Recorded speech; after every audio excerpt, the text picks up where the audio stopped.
अस्सलाम वालेकुम बच्चों। क़ससुल अंबिया की कहानियों का सिलसिला जारी है। मैं आपको क़ससुल अंबिया की कहानियाँ सुना रही हूँ।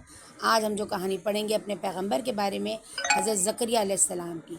ये पार्ट 1 है जो हम पढ़ रहे हैं अभी, और ये हज़रत ज़करिया अलैहिस्सलाम की कहानी। मेरे साथ साथ फिंगर रख के पढ़िए ताकि आपको उर्दू पढ़ना भी आ जाए और हमारे पैगंबरों के बारे में आपको अच्छी मालूमात मिल सके। अच्छा देखिए, फिंगर रखिएगा ज़रा। हज़रत ज़करिया अलैहिस्सलाम और बेमौसम के फल। देखिए क्या पैगंबरों की बातें हैं, अल्लाह ताला कितनी उन पे इनायत फरमाता है। हज़रत ज़करिया अलैहिस्सलाम हज़रत मरियम अलैहिस्सलाम के खालू थे। ज़रा सा अंडरलाइन करिए, खालू थे, खाला के शौहर। इनका कोई बेटा नहीं था, वो यरूशलेम में रहते थे। और हज़रत मरियम अलैहिस्सलाम के वालिद का नाम हज़रत इमरान था। ठीक है। और हज़रत ज़करिया अलैहिस्सलाम उनके गहरे दोस्त भी थे।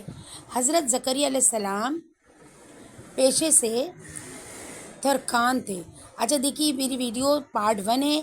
आइंदा वीडियो देखने के लिए मेरे पेज को लाइक कीजिए, सब्सक्राइब कीजिए और मेरे कमेंट करके जवाब दीजिए कि आपको ये कहानियाँ कैसी लग रही हैं।